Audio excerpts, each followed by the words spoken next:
Hey everyone, welcome back to the channel. Tonight we're diving into something that'll help you unwind and drift off. But first, we need to talk about the most brutal, horrifying, and utterly dehumanizing industry of medieval Europe. So before you get comfortable, take a moment to like the video and subscribe, but only if you genuinely enjoy what I do here.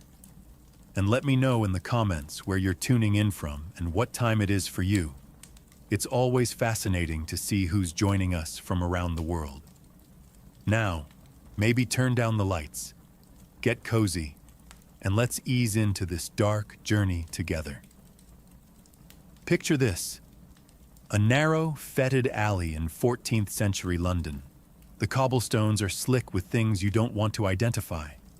The air reeks of unwashed bodies, cheap ale, and something else. Something rotten. A wooden sign creaks in the wind, painted with a crude red lantern. And behind a door that hasn't been cleaned since the Crusades, women are trapped in a nightmare that would make modern horror films look like fairy tales. Welcome to the medieval brothel, where humanity went to die. Fact number 1. Medieval brothels weren't called brothels. They were stew houses, public houses, or houses of ill fame. But here's the twisted part. The term stew house came from the public bathhouses that these establishments often masqueraded as. Imagine going for what you think is a nice hot bath, only to discover you've wandered into something far more sinister. The steam rising from these places wasn't just from hot water. It was from the collective breath of dozens of unwashed bodies crammed into spaces designed for half that number.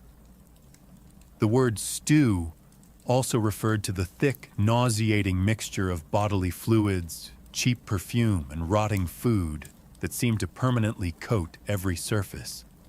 These places stewed in their own filth, and the name stuck like the grime on their walls. Fact number 2. Most prostitutes didn't choose their profession. They were sold into it like livestock at market. Picture a father, desperate from crop failure, leading his 12-year-old daughter by the hand to a tavern. The transaction would take place over ale and bread, the girl standing there while men discussed her like she was a goat or a pig. The price? Often just enough to keep the family fed for a month, sometimes less. The most horrifying part? This was considered a legitimate business transaction. Contracts were drawn up, witnesses were present, and the local authorities often took a cut. The girls weren't just being abandoned. They were being legally transferred like property, with all the paperwork to prove it. Fact number 3. The average age of entry was 14. But records show girls as young as 9 being sold into these establishments. Think about that for a moment. 9 years old, still losing baby teeth. Still playing with dolls made of straw and scraps.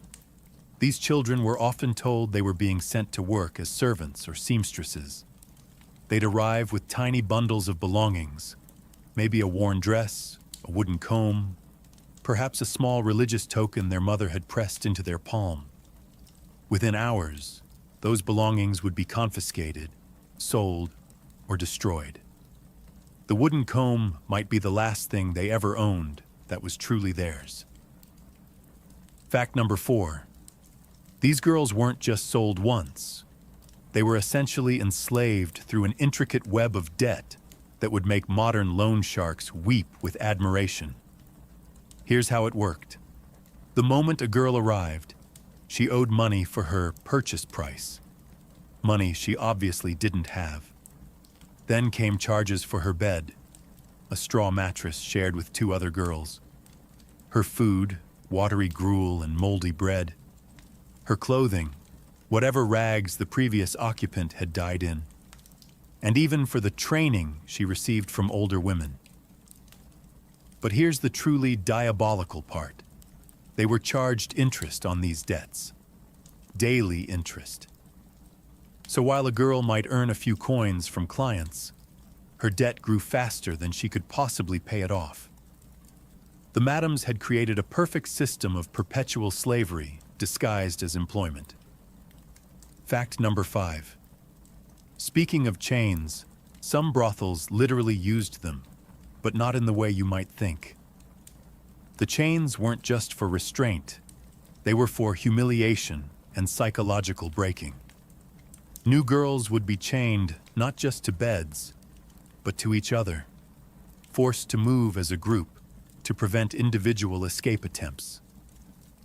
The chains were deliberately made from iron that would rust and leave permanent stains on the skin. Even after the chains were removed, the rust marks remained as permanent reminders of their status. Some madams had special chains made with bells attached, so the sound would announce a girl's movement throughout the building. The constant jingling became a form of auditory torture, a reminder that privacy and silence were luxuries they would never again possess. Fact number 6. Brothel keepers were often women themselves, madams who had survived the industry only to become its most brutal enforcers. These women knew every trick, every escape attempt, every way a girl might try to hurt herself or flee. They knew because they had tried them all, but survival had twisted them into something worse than their original captors. They understood pain intimately, which made them experts at inflicting it. A madam named Bloody Bess in the 1340s, Paris was famous for her collection of torture devices specifically designed by and for women. She knew exactly how much pain a female body could endure before breaking completely, and she calibrated her punishments accordingly. These madams often wore the finest clothes in the establishment, dressed like nobility while overseeing hell. Fact number 7. The most successful madams were those who showed the least mercy, but they had developed psychological techniques that would make modern interrogators uncomfortable. They understood that the most effective way to break someone wasn't through constant brutality, but through unpredictable alternations between kindness and cruelty. A madam might give a girl a piece of real meat one day, then starve her for 3 days. She might allow a girl to sleep alone for one night, then force her to service twice as many clients the next day. This unpredictability created a form of learned helplessness, where the girls never knew what to expect, making them grateful for even the smallest mercies. The madams had learned that hope, when manipulated correctly, was more effective than despair at maintaining control. Now let's talk about what these places actually looked like, because the architecture itself was a weapon. Imagine walking down a medieval street at dusk, the shadows growing longer and darker with each step. You pass a bakery, its warm bread scents masking something else underneath, something rotten and desperate. You notice how the building seems to lean inward, how the windows are placed just wrong, how the doorways seem to beckon you toward darkness. This wasn't accidental. Every beam, every stone, every carefully placed shadow was designed with one purpose: to trap human souls and break them systematically. Medieval brothel architecture was psychological warfare made manifest in wood and stone. The builders weren't just constructing buildings. They were creating machines for destroying hope, engineered with the same precision that went into cathedrals, but for the opposite purpose. The most terrifying part? Many of these buildings still stand today, repurposed as shops, restaurants, or homes. People live and work in spaces where unimaginable suffering once echoed through carefully designed acoustic chambers. The walls remember what happened, even if we've forgotten. Fact number 8. Medieval brothels were deliberately built like mazes, but the design principles were far more sophisticated than simple confusion. The layout was based on castle siege defense, multiple choke points, dead ends, and kill zones where enforcers could trap escaping women. The entrances were designed with sharp turns that prevented anyone from seeing the full interior from outside. Hallways would narrow suddenly, forcing people to move single file through spaces barely wider than their bodies. But here's the truly twisted part. Some brothels had false floors and hidden trapdoors. A woman running for freedom might suddenly find herself plummeting into a basement cell, breaking bones in the fall.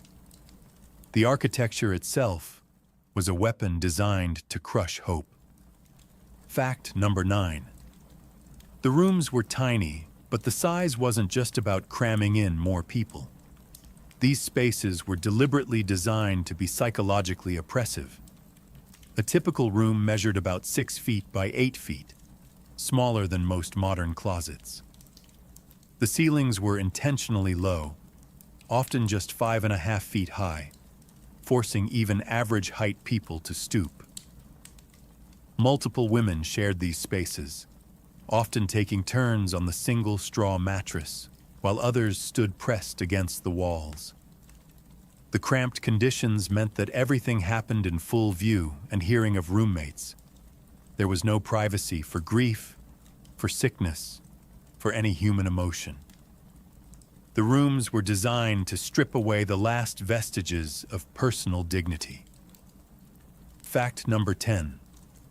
There were no locks on the inside of doors, but the absence of privacy went much deeper than simple door hardware.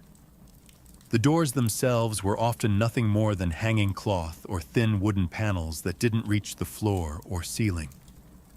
Sound traveled freely, so every conversation, every cry, every violent encounter became public knowledge.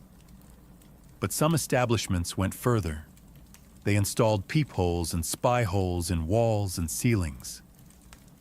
Madams and their enforcers could watch the women at all times, studying their behavior for signs of rebellion or escape planning.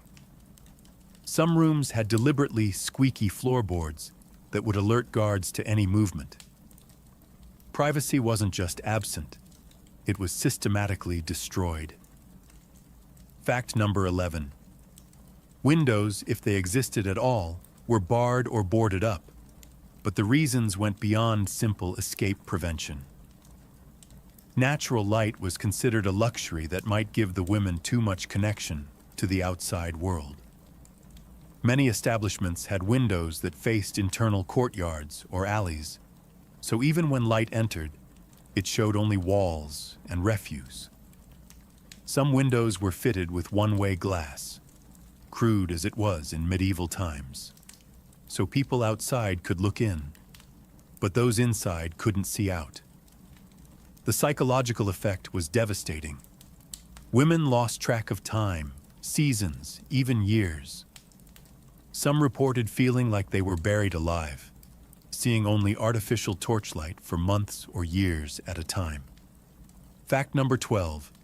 The walls were paper thin, but this wasn't poor construction.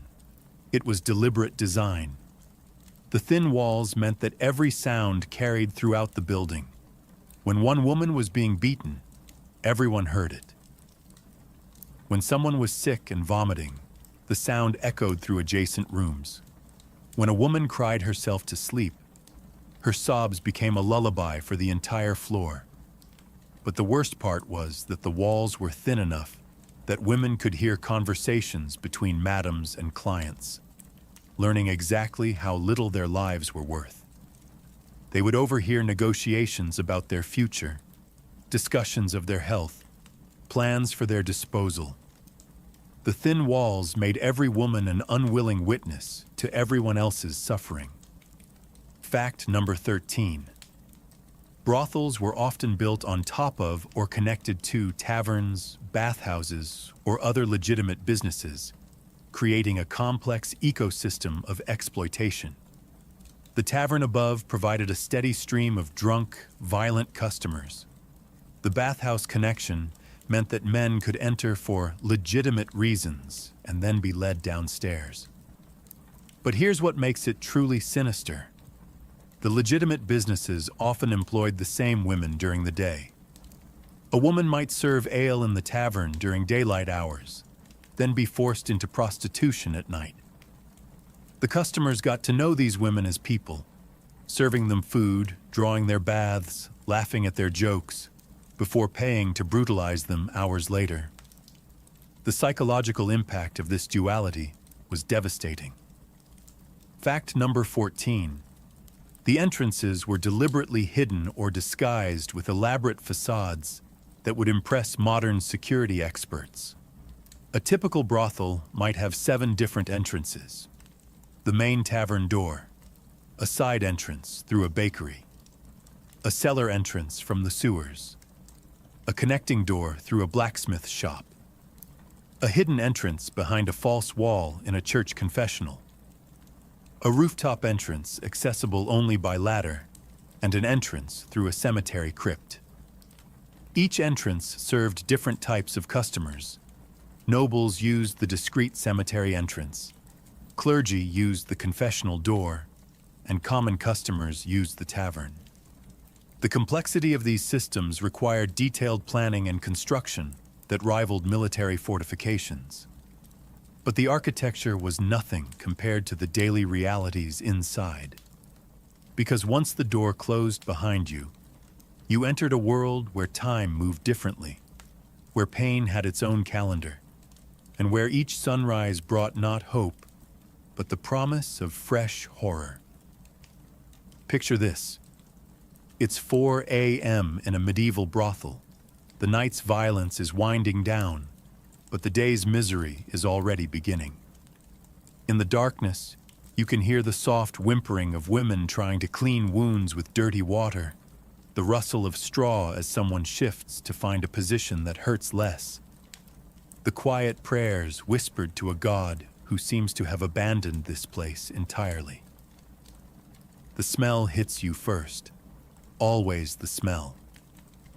It's not just unwashed bodies or waste, it's the metallic tang of blood that never fully dries, the sweet sick scent of infection, the acrid bite of fear sweat, and underneath it all, something else. Something that smells like hope dying slowly, day by day, breath by breath. This was the daily reality for thousands of women across medieval Europe. Not an occasional nightmare, but every single day, stretching into weeks, months, years. Each dawn brought the same question. Would today be the day they finally broke completely? Or would they somehow find the strength to endure just one more sunset? Fact number 15. Women in medieval brothels worked every single day, but work doesn't begin to describe the systematic destruction they endured. A typical day began before dawn with a cold water wash, often just splashing dirty water on their faces and hands. There was no soap, no clean cloths, no privacy. Then came the morning inspection, where the madam would examine each woman for signs of disease, injury, or defiance. Women who showed bruises were beaten again for advertising their weakness. Those who showed signs of illness were often given dangerous herbal concoctions that were more likely to poison than heal. The day's assignment of clients would be announced, and women learned who they would have to endure: the violent drunk, the sadistic merchant, the diseased sailor. Fact number 16. A typical prostitute might service 10 to 20 clients per day, but during special events, these numbers could triple or quadruple. Market days, religious festivals, and seasonal celebrations brought caravans of travelers who had been on the road for weeks or months. During harvest season, when workers had money to spend, some women were forced to service over 50 men in a single day. The physical trauma was unimaginable: torn tissue, internal bleeding, bladder infections, and worse. But there was no recovery time. A woman who couldn't work due to injury would be denied food until she resumed her duties. Some madams kept detailed records of each woman's daily numbers, creating quotas that had to be met regardless of physical condition. Fact number 17. Clients weren't gentle, and violence was often the point of the transaction rather than a side effect. Medieval masculinity was tied to dominance and brutality, and these establishments provided an outlet for men to express their worst impulses without consequence. Some clients paid extra for the privilege of inflicting specific types of damage. Others brought their own tools: whips, knives, heated irons. The women learned to recognize different types of violence by the sound of approaching footsteps. Heavy boots usually meant beatings. Spurs meant a knight who enjoyed using them as weapons. The jingle of coins often preceded the worst encounters, as wealthy clients could afford to pay for extended torture sessions. Fact number 18. The concept of consent didn't exist, but the absence of choice went far beyond simple legal definitions. Women were often drugged with various herbs and substances that left them compliant but conscious. Alcohol was forced on them to make them more pliable and less likely to resist.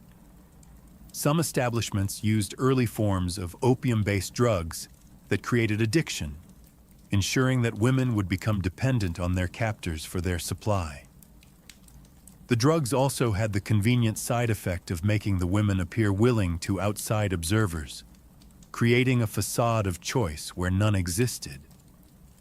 Some women became so dependent on these substances that withdrawal symptoms would kill them if they tried to escape. Fact number 19. Rape was so common it wasn't even considered rape. It was categorized as business failure. If a woman resisted or fought back, she was blamed for not performing her job adequately. If she was injured during an encounter, she was charged for the cleaning costs and lost revenue. If she became pregnant, she was held financially responsible for the consequences. The legal system treated these women as property that had malfunctioned, not as human beings who had been assaulted. Court records from the time show cases where women were fined for breach of contract when they were hospitalized after particularly violent encounters. Fact number 20. Brothel keepers often charged clients extra for acts of extreme violence, creating detailed price lists that read like medieval torture menus. A simple beating might cost an extra few coins. Drawing blood cost more. Breaking bones commanded premium prices. Some establishments offered package deals, where clients could pay a flat rate for unlimited violence over a set period.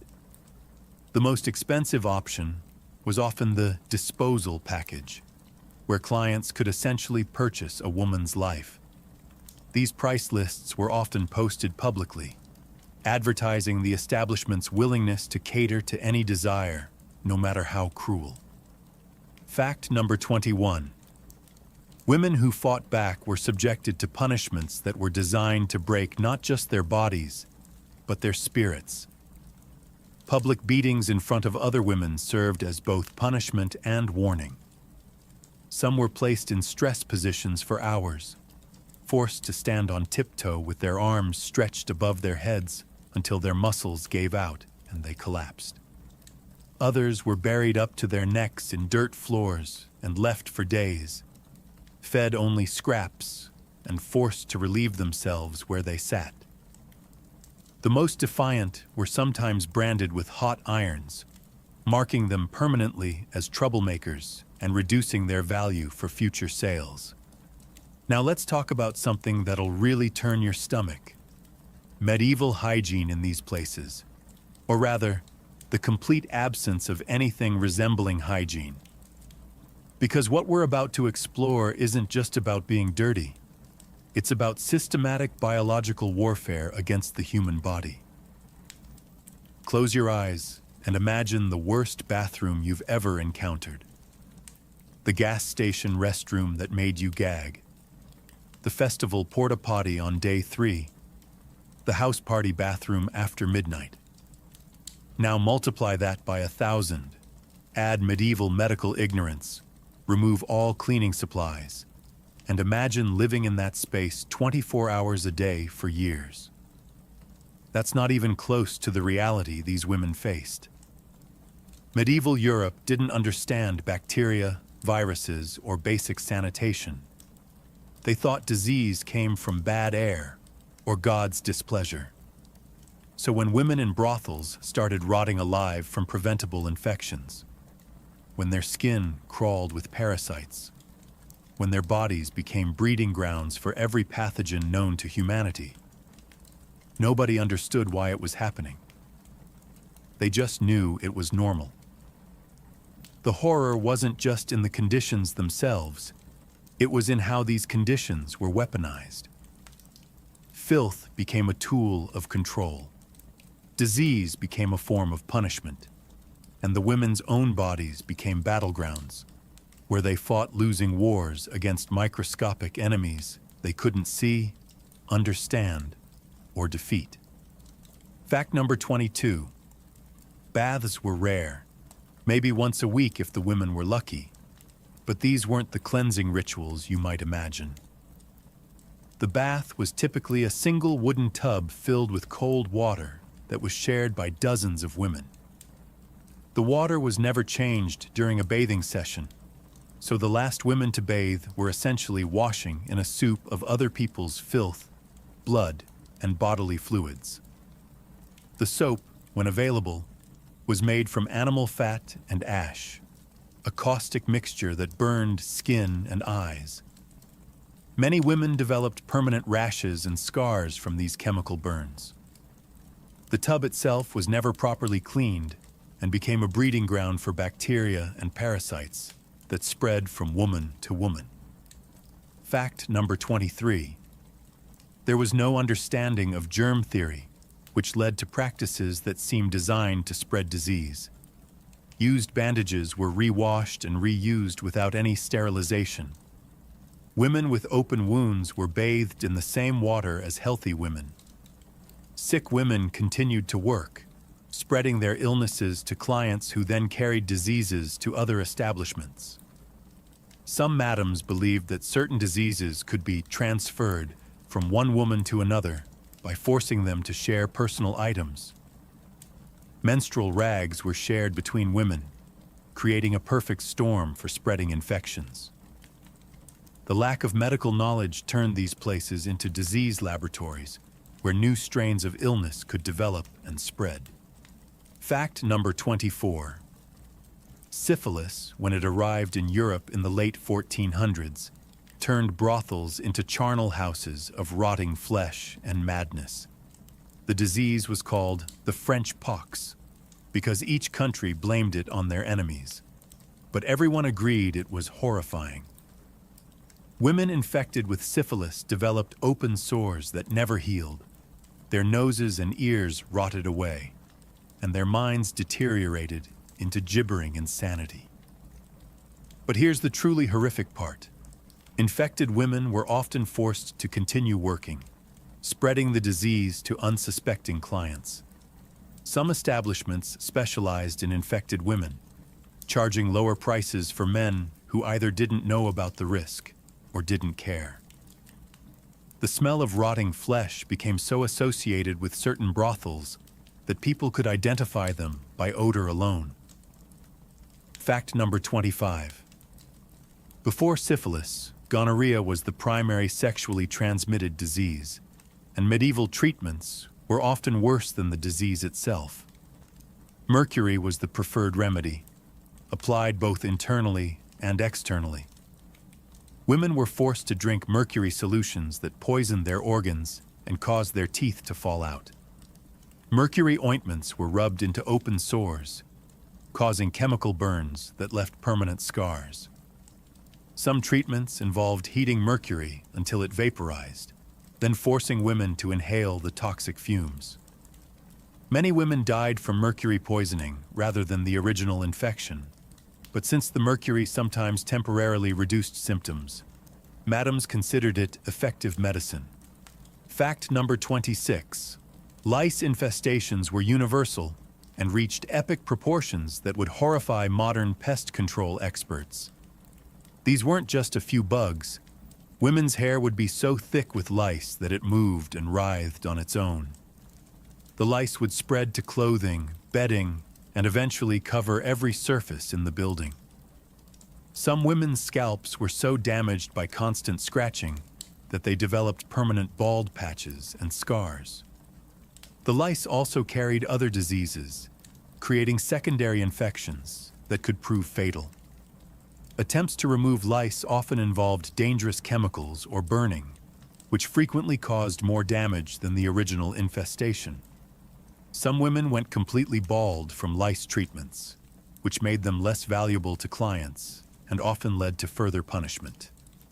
Fact number 27. Scabies was so common that the distinctive burrow marks under the skin were considered as normal as freckles. The tiny mites would tunnel through women's skin, laying eggs and creating tracks that were visible on the surface. The itching was so intense that women would scratch until they bled, creating open wounds that became infected. Some women scratched themselves so severely that they developed permanent nerve damage in their hands and arms. The mites spread rapidly in the crowded, unsanitary conditions, and entire establishments could become infected within days. Treatment involved rubbing sulfur and tar into the skin, compounds that were often as damaging as the mites themselves. Fact number 28. The beds were never changed, but calling them beds is generous. These were typically straw mattresses that had been used for months or years without any cleaning. The straw would become compressed into a solid mass of bodily fluids, blood, vomit, and waste. The smell was so overwhelming that new clients often couldn't enter the rooms without covering their faces. Some mattresses became so saturated with fluids that they would squelch and bubble when weight was applied. The straw eventually rotted into a kind of organic soup that bred maggots and flies. When mattresses finally fell apart, the contents were often just spread on the floor and covered with whatever cloth was available. Fact number 29. Chamber pots were emptied sporadically, often only when they overflowed onto the floors. These weren't neat ceramic pots, but usually cracked wooden buckets or metal containers that leaked constantly. The contents would sit for days or weeks, fermenting and creating toxic gases that made breathing difficult. Some establishments had dozens of these containers scattered throughout the building, creating a maze of human waste that had to be navigated carefully. When they were finally emptied, the contents were often just thrown out windows onto the streets below, without any warning to passers-by. The smell became so deeply embedded in the wooden floors and walls that it was permanent. Fact number 30. Fleas carried bubonic plague, and during plague years, brothels became death traps where disease spread faster than anywhere else in medieval cities. The crowded conditions, poor hygiene, and constant movement of people created perfect conditions for flea-borne illness. When plague hit a brothel, it could kill 90% of the occupants within weeks. But here's the truly horrifying part. The establishments often continued operating even as people died around them. Bodies were removed quickly and secretly to avoid alerting authorities, and new women were brought in to replace the dead. Some plague-infected brothels became known as death houses, where men would go for one final encounter, knowing they might die from the experience. But the physical diseases were nothing compared to what these establishments did to women's minds. Because while bodies could be broken quickly, souls required more sophisticated destruction. The madams and their enforcers had discovered something that modern psychologists are only beginning to understand. The human mind is infinitely more fragile than the human body, and when properly manipulated, it becomes the most effective prison ever constructed. Think about the worst psychological manipulation you've ever experienced: a gaslighting relationship, a toxic workplace, a family member who knew exactly which buttons to push. Now imagine that manipulation being applied by experts who had spent decades perfecting their techniques, who understood trauma the way a blacksmith understands metal, knowing exactly how much heat and pressure to apply to reshape it into something new. These weren't random acts of cruelty. This was systematic psychological engineering, designed to transform human beings into compliant objects. The madams didn't want dead women. Dead women don't generate profit. They wanted living dolls, conscious enough to work, but broken enough never to resist. They wanted to create humans who would thank them for small mercies, who would compete with each other for scraps of kindness, who would eventually police themselves more effectively than any guard. The most chilling part? They were extraordinarily successful. Some women became so psychologically dependent on their captors that they couldn't survive outside the system. Their minds had been rebuilt from the ground up, with the brothel as the only reality they could process. Freedom, when offered, felt like death. Fact number 31. Many women developed what we would now recognize as severe PTSD, but the medieval understanding of mental health was non-existent or actively harmful. Women who showed signs of psychological distress were often beaten for acting crazy or given substances that worsened their conditions. Some developed a condition that madams called the stares, where women would become completely unresponsive, staring at nothing for hours or days. Others developed violent tremors, uncontrollable crying, or would suddenly scream without apparent cause. These symptoms were seen as character flaws rather than trauma responses, and women displaying them were often punished or discarded as broken goods. Fact number 32. Suicide attempts were common, but madams had developed sophisticated prevention methods that showed their understanding of human psychology. Sharp objects were removed, but women found creative alternatives, biting through their own tongues, swallowing pieces of metal or broken pottery, hanging themselves with strips of cloth torn from their clothing. Madams responded by removing all clothing, keeping women naked to prevent them from creating nooses. Some women tried to starve themselves to death, leading to forced feeding through tubes made from animal intestines. The most desperate would try to provoke clients into killing them quickly, but madams caught on to this tactic and warned clients to avoid fatal violence. Fact number 33. Some women retreated so far into their minds that they became catatonic, developing a condition that madams called doll sickness. These women would become completely passive, allowing themselves to be positioned and moved like mannequins without any resistance or response. They would continue to function physically, while their consciousness completely disconnected from their bodies. Some would speak in childlike voices, reverting to earlier stages of development as a psychological escape. Others would create elaborate fantasy worlds in their minds, sometimes speaking to imaginary friends or family members. Madams often preferred these women because they required no threats or violence to maintain compliance. Fact number 34. Alcohol and early forms of opiates were used strategically to keep women compliant, but the administration was carefully controlled to maximize dependency while maintaining profitability. Women were given just enough alcohol to dull their pain and resistance, but not enough to interfere with their ability to work. Opium-based substances were often mixed with other drugs to create custom blends that would produce specific effects: compliance, euphoria, or complete dissociation. The withdrawal symptoms were used as punishment, with drugs being withheld from disobedient women until they begged for relief. Some women became so addicted that they would do anything for their next dose, creating a form of psychological slavery that was even more effective than physical restraints. Fact number 35. Many women developed dissociative disorders, but the madams had learned to recognize and exploit these psychological defenses. Women who left their bodies during encounters were preferred by some clients who enjoyed the complete passivity.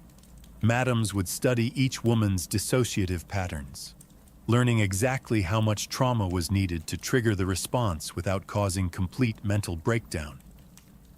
Some women developed multiple personalities as a coping mechanism, and madams would market these women to clients who enjoyed the variety. The psychological fragmentation was treated as a valuable commodity rather than a sign of severe trauma. Fact number 36. The madams used psychological manipulation tactics that demonstrated sophisticated understanding of human psychology. They would identify each woman's greatest fear and use it as a control mechanism. A woman terrified of spiders might find them placed in her bed as punishment. Those who feared drowning might be held underwater until they nearly passed out. Madams also used hope as a weapon, promising freedom or better conditions to women who cooperated, then finding excuses to delay or deny these rewards. They understood that completely hopeless women might choose death, so they maintained just enough possibility of improvement to keep their victims alive and compliant. Fact number 37. Hope was systematically destroyed through elaborate psychological campaigns designed to convince women that they deserved their fate. Madams would create fake letters from family members disowning the women, forge documents showing that their loved ones had died, or stage scenarios where the women would overhear conversations about how worthless they were. Some madams hired actors to pose as former clients who would publicly ridicule women they encountered on the street, reinforcing the idea that they were permanently marked as outcasts.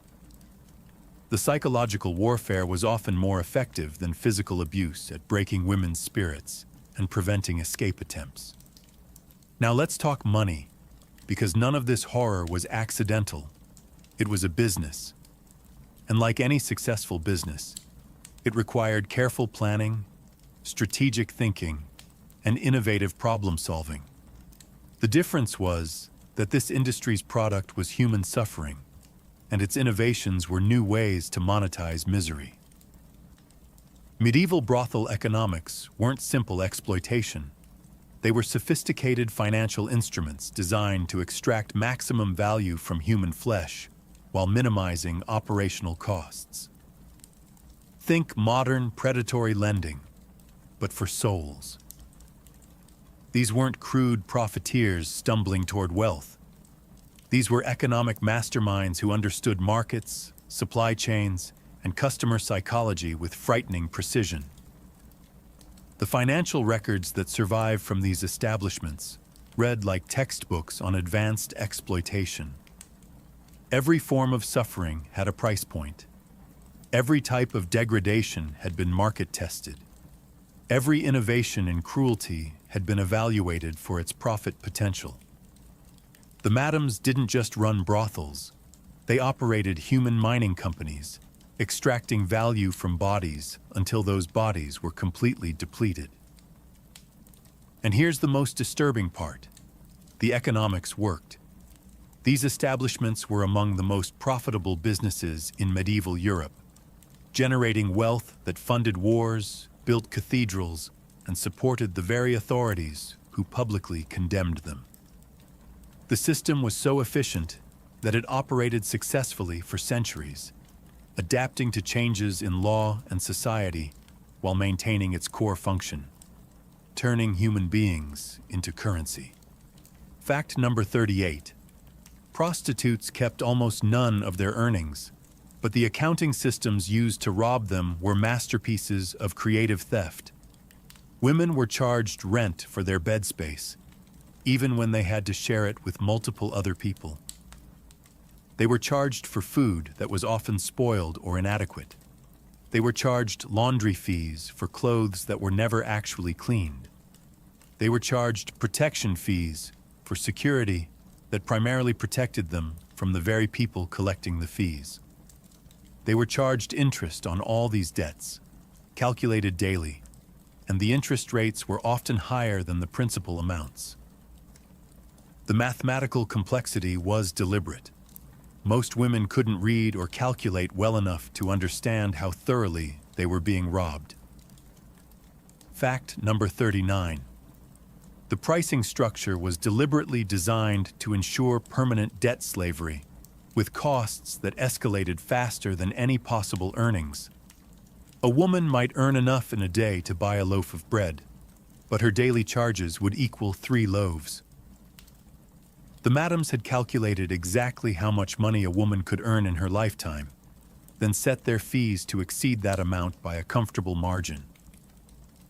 Some establishments used a point system instead of money, where women earned points for services but were charged points for everything they needed to survive. The point values were adjusted regularly to ensure that women could never accumulate enough to buy their freedom. Fact number 40. Clients paid different amounts based on a complex pricing system that treated human suffering like a commodity exchange. Younger girls commanded higher prices, but the age categories were disturbingly specific. Girls under 12 were premium pricing, 12 to 16 were standard rates, and anyone over 20 was considered discount merchandise. Virgins were sold at auction-style events, but the definition of virgin was flexible and could be restored through various painful procedures. Women with specific physical characteristics, red hair, unusual eye colors, or physical deformities, could command specialty pricing. The most disturbing category was women who were visibly pregnant, who were marketed to clients with specific fetishes. Fact number 41. Virgins were sold at auction-like events that were major social occasions for the wealthy and powerful. These auctions were elaborate affairs with multiple rounds of bidding, examination periods where potential buyers could inspect the merchandise, and detailed catalogs describing each girl's background and physical characteristics. The girls were displayed on raised platforms, often naked, while men in fine clothing discussed their value like livestock. The bidding could last for hours, with prices escalating to astronomical levels for particularly young or beautiful girls. The winners were given private rooms and unlimited time, while the girls faced what amounted to sanctioned torture disguised as commerce. Fact number 42. Pregnant women were often forced to continue working until they gave birth, but the economics of pregnancy created perverse incentives throughout the system. Some clients specifically sought out pregnant women, creating a market demand that encouraged madams to keep working women pregnant through systematic rape. The pregnant women were charged extra fees for their condition, medical expenses, special food requirements, and lost productivity. When they gave birth, they were charged for the midwife, the birthing materials, and the time lost from work. Many women were forced back to work within hours of giving birth, while still bleeding and in pain. Fact number 43. Some brothels specialized in specific types of violence or unusual fetishes, creating boutique markets for human suffering. These establishments charged premium prices for their specialized services and often had waiting lists of wealthy clients. Some specialized in torture devices, offering clients access to medieval instruments of pain. Others focused on humiliation and degradation, with elaborate scenarios designed to destroy women's self-worth. The most expensive establishments offered hunting experiences where clients could track and capture women who had been released into enclosed areas. These specialty brothels often employed craftsmen to create custom torture devices and maintained detailed records of which techniques were most popular with clients. Fact number 44. The Catholic Church, which publicly condemned prostitution, was often financially involved in the industry through property ownership and taxation. Church officials would rent buildings to brothel operators while maintaining plausible deniability about their use. Some monasteries owned entire districts where prostitution flourished, collecting substantial rents while publicly preaching about sexual morality. The church also sold indulgences to brothel operators and clients, essentially allowing them to purchase forgiveness for their sins. This created a profitable cycle where the church could condemn the industry publicly while profiting from it privately. Fact number 45. Taxes on prostitution were common and incredibly detailed, creating official government records of an industry that was supposedly illegal. Tax collectors would visit brothels regularly, counting women and assessing their value for taxation purposes. The records show that governments were not only aware of the industry's scope, but were actively profiting from it. Some cities had official positions like inspector of whores, who were responsible for ensuring that taxes were properly collected and that establishments met certain minimum standards. The tax records often included disturbing details about the women's ages, physical conditions, and estimated remaining productive years. Speaking of hypocrisy, let's examine the twisted relationship between sex work and authority. Because the most sickening aspect of this entire system wasn't just the brutality, it was how the very people who claimed moral authority were the ones orchestrating and profiting from the suffering. Imagine attending church on Sunday morning, listening to a priest preach about sexual purity and the sanctity of womanhood, knowing that same priest had spent Saturday night torturing the women he was now condemning. Picture city officials passing laws against prostitution in public meetings, then retiring to private chambers where they divided up the profits from the brothels they secretly owned. Envision noble lords hosting elaborate dinners where they discussed chivalry and honor, while the servants clearing their plates had been purchased from the same establishments where those lords conducted their darkest business. This wasn't simple hypocrisy. This was systematic moral fraud on a civilizational scale. The entire medieval power structure depended on maintaining two completely separate realities: the public world of laws, morality, and social order, and the shadow world of sexual violence, human trafficking, and systematic degradation. The same hands that wrote laws against adultery signed contracts for the purchase of children. The same voices that preached about Christian mercy negotiated terms for the torture of women. The most nauseating part was how seamlessly these two worlds coexisted. There was no cognitive dissonance because there was no expectation of consistency. The authorities understood that their moral pronouncements were performance art designed to maintain social control, while their real business was conducted in rooms where screaming was muffled by stone walls and shame was a luxury no one could afford. Fact number 46. Many priests were regular clients, but their involvement went far beyond simple hypocrisy. Some clergy members owned brothels outright, using religious institutions as fronts for their operations. Confessionals were sometimes connected to brothels through hidden passages, allowing priests to move between their religious duties and their commercial interests. Some priests offered special confession services, where sins could be absolved through payment to specific establishments. The most twisted arrangement involved priests who would hear confessions from prostitutes, then use the information they learned to blackmail or further exploit the women. Fact number 47. Some cities had official red light districts that were sanctioned by local authorities and carefully regulated for maximum profit extraction. These areas were often walled off from the rest of the city and had their own laws, courts, and enforcement mechanisms. Entry and exit were controlled, and both clients and women needed official passes to move in and out. The districts had their own currency, medical services, and even entertainment venues. But the regulation was designed to benefit the authorities and operators, not to protect the women.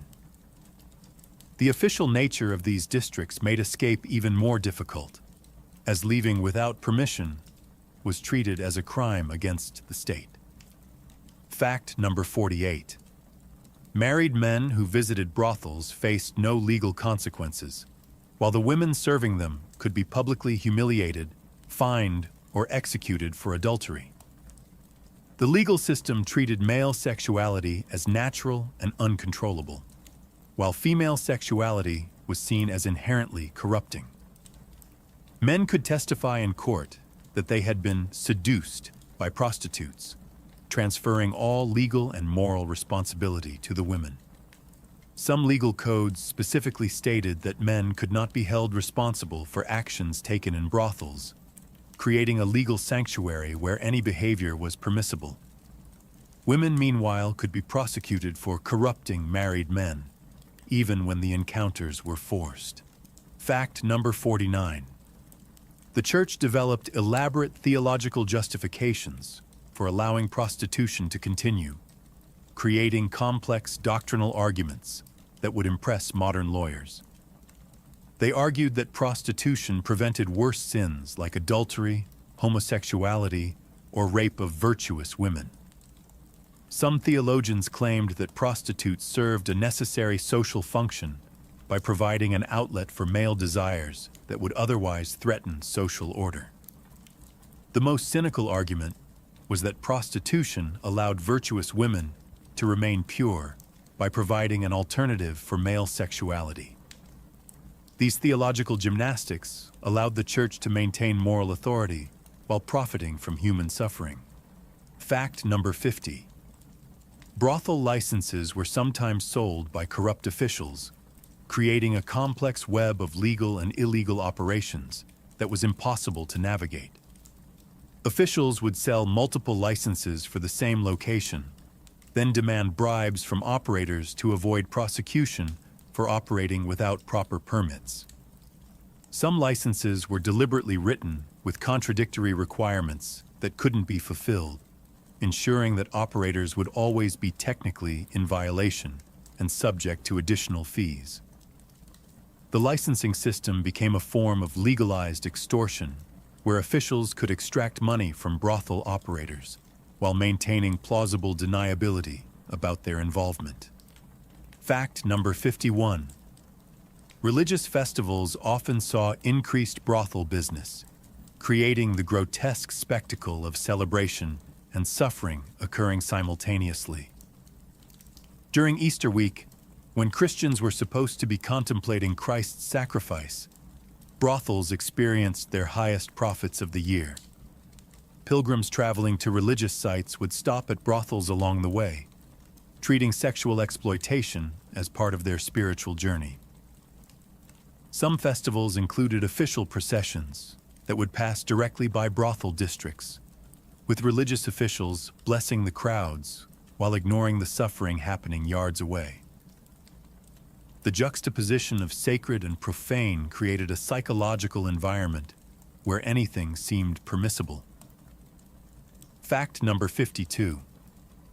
Nuns who fell from grace were sometimes forced into prostitution as punishment, creating a pipeline from religious life to sexual slavery. Women who violated their vows, questioned church doctrine, or simply made enemies within the convent could find themselves stripped of their religious status and handed over to brothel operators. Some convents had formal arrangements with local brothels for disposing of problematic nuns. The transition was often public and humiliating, with the woman's religious garments being ceremonially stripped away before she was handed over to her new captors. The message was clear: disobedience to religious authority led to the ultimate degradation. Fact number 53. Some brothels operated under the protection of powerful nobles who took a percentage of the profits in exchange for immunity from prosecution. These arrangements were often formalized through contracts that specified exactly what protection was provided and what percentage of profits was owed. Some nobles maintained multiple brothels as part of their investment portfolios, treating human trafficking as simply another business venture. The protection extended beyond simple immunity. Nobles would sometimes provide armed guards, legal representation, and even help with acquiring new women for the establishments. The combination of religious, legal, and noble authority created an impenetrable shield around the industry. Now let's talk about the clients themselves. And trust me, this gets even more disturbing. Fact number 54. Medieval clients weren't just seeking intimacy. They were often seeking outlets for violence they couldn't express elsewhere in society. And the violence was far more systematic and creative than simple brutality. Some clients brought detailed plans and diagrams for specific tortures they wanted to inflict. Others had custom tools made by blacksmiths for their particular desires. The violence was often ritualistic, with clients performing the same acts in the same sequence each time they visited. Some clients would spend hours planning their visits, treating the violence like a craft that required skill and preparation. The systematic nature of the cruelty showed that these weren't random acts of passion, but carefully considered exercises in human destruction. Fact number 55. Group assaults were common, but the organization of these events revealed sophisticated coordination among clients. Groups would plan weeks in advance, dividing up roles and responsibilities for their attacks. Some groups had membership requirements and initiation rituals involving increasingly severe acts of violence. They would keep detailed records of their activities, including drawings and written descriptions of what they had done. Some groups operated like modern criminal organizations, with hierarchies, territories, and elaborate codes of conduct. The most organized groups would travel between cities, coordinating with similar organizations to share techniques and victims. Fact number 56.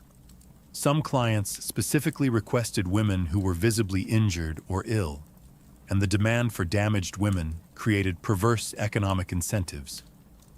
Brothels would sometimes deliberately injure healthy women to meet this demand, or would advertise women's specific injuries and diseases as selling points. Some clients paid premium prices for women who were dying, wanting to be present for their final moments. Others sought out women with specific types of injuries, missing limbs, facial scars, or internal damage. The demand was so strong that some establishments specialized entirely in damaged women, creating a market for human misery that defied comprehension. Fact number 57. Merchants traveling with caravans would sometimes reserve women for days or weeks at a time, but these arrangements were essentially private torture chambers disguised as extended transactions. The merchants would have exclusive access to their reserved women, often keeping them in separate rooms, or even transporting them to private locations. During these extended sessions, the merchants would subject the women to prolonged torture that would build in intensity over days. Some merchants would document their activities in journals, treating the women like experimental subjects. The isolation made these arrangements even more dangerous, as the women had no hope of intervention or rescue. Fact number 58. Knights returning from crusades often brought new forms of violence they had learned in war, and the techniques they introduced to brothels were innovations in human cruelty. They had learned advanced torture methods from various cultures and were eager to practice them on defenseless victims. Some knights brought actual war trophies, pieces of armor, weapons, or torture devices that they incorporated into their brothel visits. They would describe their war experiences in detail while inflicting similar violence on the women, treating them like enemy prisoners rather than human beings. The military training made these clients particularly dangerous, as they understood anatomy and psychology in ways that allowed them to maximize pain while keeping their victims alive. Fact number 59. Clients who murdered prostitutes rarely faced consequences, but the disposal of bodies created its own criminal economy. Some brothels had arrangements with local officials to dispose of bodies without investigation. Others had connections with physicians who would dissect the bodies for medical study, making profit even from murder. Some clients would pay extra for the privilege of killing women, treating murder as the ultimate luxury service. The bodies were often buried in unmarked graves, thrown into rivers, or burned in fires that served multiple purposes. The casual nature of these murders and disposals showed how completely these women had been dehumanized. Fact number 60. Some men made games out of seeing how much pain they could inflict without killing their victim, and these competitions became social events among certain wealthy circles. Groups would gather to watch and judge contests of cruelty, with prizes awarded for creativity and endurance. The games had elaborate rules and scoring systems, treating human torture like a sport. Some competitions lasted for days, with multiple rounds and elimination brackets. The winners would gain social status among their peers, while the women were permanently damaged or killed. These events were sometimes held in private homes or rented venues, making them feel like legitimate entertainment. Fact number 61. Drunk clients were the most dangerous, but also the most profitable, leading brothels to deliberately encourage drinking while knowing it increased the risk of death. Some establishments had their own taverns or bars, serving alcohol specifically designed to increase aggression and reduce inhibitions. They would offer drinking contests and encourage clients to consume dangerous amounts of alcohol before visiting the women. The combination of alcohol and violence was so predictable that some brothels would prepare in advance by having extra medical supplies or body disposal arrangements ready. The increased profits from drunk clients offset the costs of increased violence and death. Fact number 62.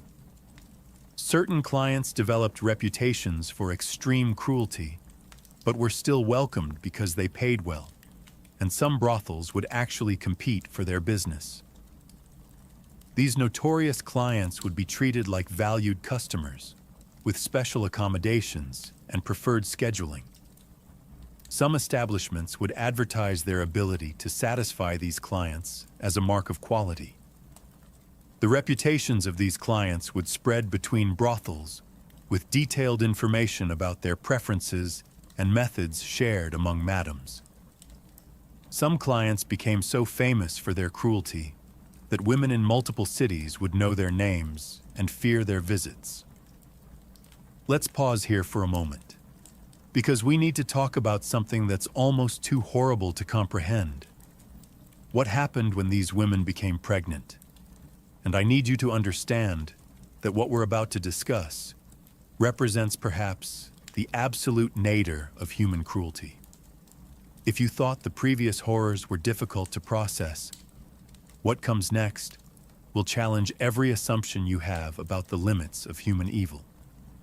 Pregnancy should represent hope, new life, the future. In medieval brothels, it represented something else entirely, an opportunity for enhanced profit through specialized torture. The madams had discovered that pregnant women attracted specific types of clients willing to pay premium prices for the privilege of inflicting violence on both mother and unborn child simultaneously. This wasn't accidental cruelty or unfortunate side effects of a brutal system. This was deliberate, calculated exploitation of one of humanity's most fundamental experiences. The business of pregnancy in brothels required planning, specialized equipment, and careful timing. Madams would track women's cycles, force pregnancies when demand was high, and market expectant mothers like seasonal commodities. The psychological warfare was even more sophisticated than the physical violence. These women were forced to experience pregnancy, something that should have been private, sacred, protected, as a public performance of degradation. Their bodies weren't just being exploited, their potential for motherhood was being weaponized against them and their unborn children. Fact number 63. Pregnancy was a death sentence delivered in multiple ways, but the methods of dealing with pregnant women revealed new depths of cruelty. Some clients specifically sought out pregnant women, paying extra to inflict violence on both mother and unborn child. The physical trauma of continued forced prostitution during pregnancy often led to miscarriages, which were sometimes intentional goals. Women who managed to carry to term faced childbirth without medical care, often in the same filthy rooms where they worked. Many died from complications that would be easily treatable today, while others survived only to watch their babies die from disease or neglect. Fact number 64. Abortion was attempted using methods that were as likely to kill the mother as terminate the pregnancy, and the procedures were often performed by people with no medical training. Women were forced to drink toxic herbal concoctions that caused violent illness and internal bleeding. Physical trauma was deliberately inflicted on pregnant women's abdomens, often by having clients or madams beat them repeatedly. Sharp objects were inserted internally to damage the fetus, frequently causing fatal infections. Some women were forced to engage in dangerous physical activities designed to cause miscarriage, jumping from heights, lifting heavy objects, or being hung upside down for extended periods. Fact number 65. Women who gave birth were expected to return to work immediately, often while still bleeding from childbirth and before their bodies had begun to heal. Some were forced back to work within hours of delivery, still weak from blood loss and pain. The lack of recovery time led to permanent damage, including prolapsed organs, chronic pain, and inability to control bodily functions. Many women developed life-threatening infections from resuming sexual activity too soon after childbirth. The madams showed no mercy for postpartum complications, treating them as character flaws rather than medical conditions requiring care. Fact number 66. Babies born in brothels faced immediate death sentences, but the methods of infanticide varied based on the establishment's needs and the baby's perceived value. Some babies were simply left to die from exposure or neglect, while others were actively killed through suffocation, drowning, or poison. Male babies were sometimes kept alive longer than females, as they could potentially be sold to other trades. Some babies were killed in front of their mothers as psychological torture, while others were taken away immediately to spare the mothers the trauma of watching. The casual nature of these murders was documented in financial records that listed infanticide as a routine business expense. Fact number 67. Some children were kept and raised within the brothel system, creating a horrifying cycle of inherited exploitation. Boys might be raised as enforcers or maintenance workers, learning violence and cruelty as their primary skills. Girls were groomed from infancy for eventual entry into prostitution, with their training beginning as soon as they could walk. These children grew up witnessing constant violence and abuse, creating psychological damage that prepared them for lives as either perpetrators or victims. Some establishments had formal programs for raising children, with detailed plans for their eventual roles in the business. Fact number 68.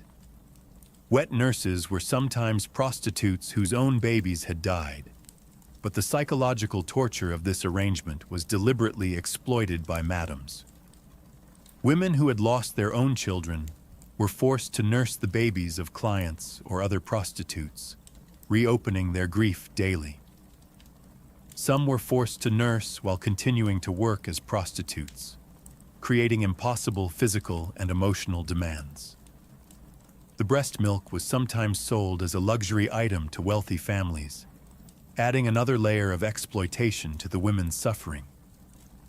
Some wet nurses were deliberately kept pregnant to ensure a continuous supply of milk, turning their bodies into production facilities. Fact number 69.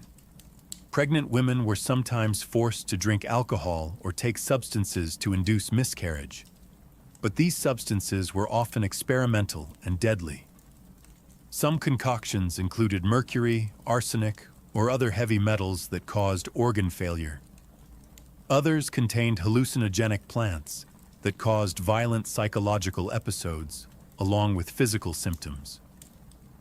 The doses were rarely calculated properly, leading to overdoses that killed both mother and child. Some women were forced to take multiple different substances simultaneously, creating toxic combinations that had unpredictable effects. The experiments on pregnant women provided madams with information about which substances were most effective for future use. Fact number 70.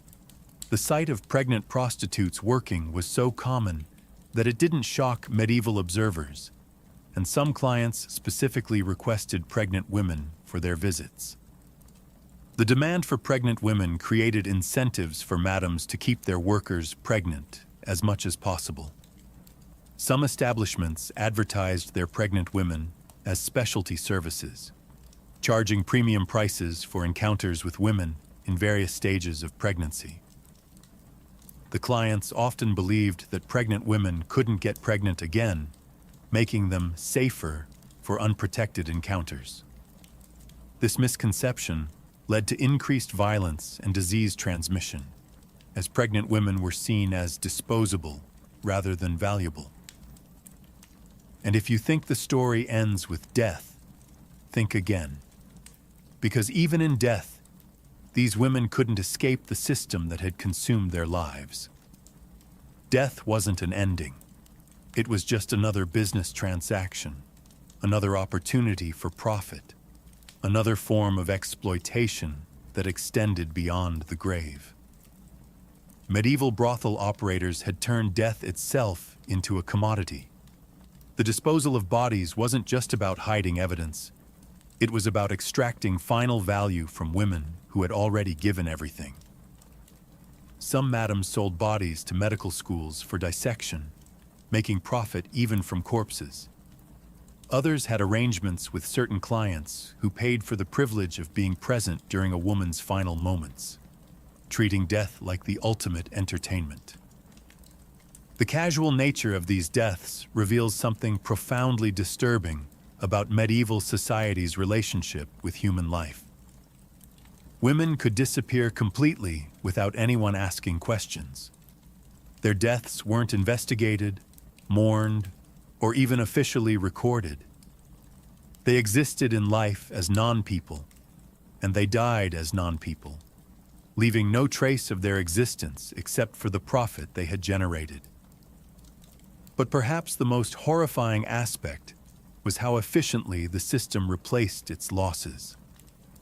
A woman's death was treated like a broken tool, unfortunate but not particularly significant. New women would arrive to take her place, often sleeping in the same bed, wearing the same clothes, serving the same clients who had killed her predecessor. The machinery of exploitation never stopped grinding, never paused to acknowledge the humanity it consumed. Fact number 71. When prostitutes died, they were often buried in unmarked graves or mass pits, but the disposal methods revealed the complete dehumanization of these women. Some brothels had arrangements with local gravediggers to dispose of bodies in existing graves, hiding the evidence of their deaths. Others would burn bodies in furnaces used for other purposes, mixing human remains with ordinary refuse. Some bodies were dismembered and disposed of piece by piece to avoid detection.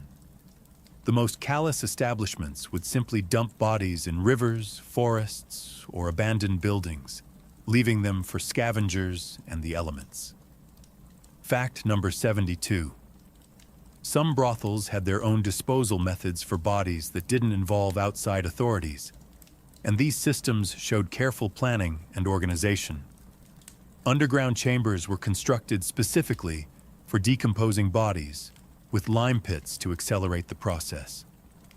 Some establishments had partnerships with pig farmers, as pigs would consume human remains completely, leaving no evidence.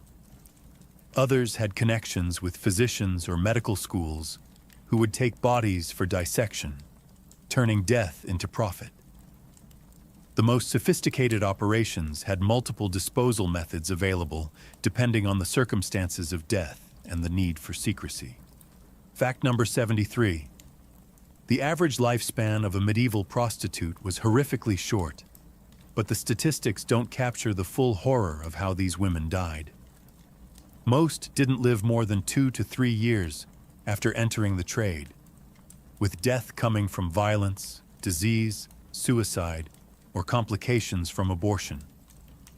The mortality rate was so high that brothels needed constant supplies of new women just to maintain their operations. Some establishments planned for this turnover, with recruitment networks that could quickly replace dead workers. The short lifespans meant that some brothels might go through dozens of women in a single year, creating an industrial-scale murder machine disguised as a business. Fact number 74. Disease, violence, suicide, and botched medical procedures were the primary causes of death, but the specific ways these women died revealed the systematic nature of their destruction. Diseases often went untreated until they became fatal, with women forced to work even when dying from infection. Violence escalated gradually, with clients becoming more brutal over time until they finally killed their victims. Suicide attempts were often partially successful, leaving women permanently disabled but still forced to work. Medical procedures were performed by unqualified people using dirty instruments, turning minor problems into fatal complications. Fact number 75. Bodies were sometimes dumped in rivers or abandoned lots, but the locations were chosen to send messages to other women and to the broader community. Bodies placed in highly visible locations served as warnings to women who might consider escaping or rebelling. Others were hidden in places where they would eventually be found by specific people, family members, former clients, or rival establishments. Some bodies were positioned in degrading poses designed to humiliate the women even in death. The disposal locations often reflected the madam's desire to maintain control and fear even after their victims were dead. Fact number 76. Family members often refused to claim bodies, but this rejection was sometimes the result of threats and intimidation from brothel operators. Families who tried to reclaim their daughters might face violence, financial ruin, or social ostracism. Some madams would deliberately spread false information about how the women had died, making families ashamed to associate with them. Others would claim legal ownership of the bodies, arguing that the women's debts made them property of the establishment. The rejection by families was often involuntary, forced by circumstances beyond their control. Fact number 77. Some brothels recycled clothing and possessions from dead women, but this practice went beyond simple economic efficiency. The recycling was deliberate psychological warfare, with new women forced to wear the clothes of their dead predecessors. Some madams would tell new arrivals exactly whose clothes they were wearing and how those women had died. Personal items were often cursed or blessed, depending on the madam's superstitions, with some believing that objects carried the spirits of their previous owners. The recycling created an atmosphere where death was omnipresent and inescapable. But perhaps the most disturbing aspect of all was how society viewed these women. Because the systematic dehumanization extended far beyond the brothel walls. The entire medieval social structure was designed to ensure that these women remained non-people, invisible victims whose suffering could be ignored by everyone with the power to help them. This wasn't just medieval ignorance or primitive thinking. This was sophisticated social engineering designed to maintain a system that benefited the powerful while destroying the powerless. Every law, every custom, every social norm was carefully crafted to ensure that prostitutes remained outside the protection of civilization while still being accessible to those who wanted to exploit them. The dehumanization was so complete that it became self-perpetuating. Children grew up learning that some people simply didn't count as human beings. Religious leaders taught that some women were inherently corrupted and beyond redemption.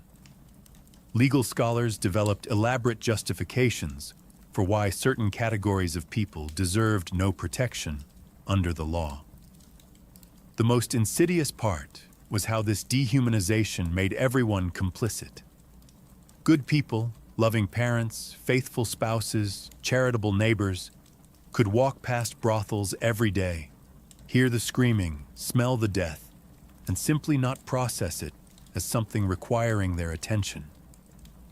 The psychological conditioning was so effective that an entire society could participate in genocide while maintaining their self-image as moral, civilized people.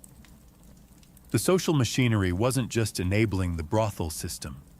It was designed specifically to protect it from interference by anyone with a conscience. Fact number 78. Prostitutes were required to wear special clothing or markings to identify them in public. But these identifiers were designed to be as humiliating and conspicuous as possible.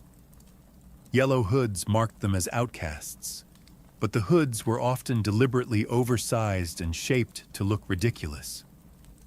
Striped garments used colors and patterns that were associated with criminals and lepers. Bells were attached to clothing so that prostitutes couldn't move silently, announcing their presence wherever they went. Some cities required special shoes that made walking difficult and painful. The clothing was often made from inferior materials that would quickly become dirty and torn, reinforcing the image of degradation. Fact number 79. They were banned from touching food in markets, but the prohibition extended to almost all normal social interactions. Prostitutes couldn't sit in taverns, enter churches during regular services, or participate in festivals. They were forbidden from speaking to respectable women and could be beaten for making eye contact with married men. Some cities had specific times when prostitutes were allowed to shop for food, usually early morning hours when few other people were around. The isolation was so complete that some women lost the ability to have normal conversations, as they rarely interacted with anyone except clients and madams. Fact number 80. Churches often had separate services for prostitutes, but these services were designed to reinforce their inferior status rather than provide genuine spiritual comfort. The women were segregated in separate sections, usually basement rooms or outdoor areas. The sermons focused primarily on sin and punishment, with little mention of redemption or forgiveness. Some churches charged prostitutes higher fees for religious services, treating salvation as a luxury item. Priests would often refuse to perform last rites for dying prostitutes, condemning them to hell even as they died. The religious rejection reinforced the social message that these women were irredeemably corrupted. Fact number 81. Many cities had curfews specifically for sex workers, but the restrictions were designed to be impossible to follow while still earning money. Prostitutes might be forbidden from being on the streets during daylight hours, but also required to be indoors by sunset. They could only travel on certain streets, but those streets might not connect to their places of work. Some curfews changed daily without notice, making compliance impossible and ensuring that prostitutes were always technically in violation of some law. The constant legal vulnerability made them easy targets for extortion by authorities and clients alike. Fact number 82. Children were taught to throw stones at prostitutes in the street, but this violence was encouraged and organized by adults who used it as a form of public entertainment. Some communities had regular stone-throwing events, where children would compete to see who could hit prostitutes most accurately. Adults would provide the stones and coach children on proper throwing techniques. The violence was treated as moral education, teaching children that some people do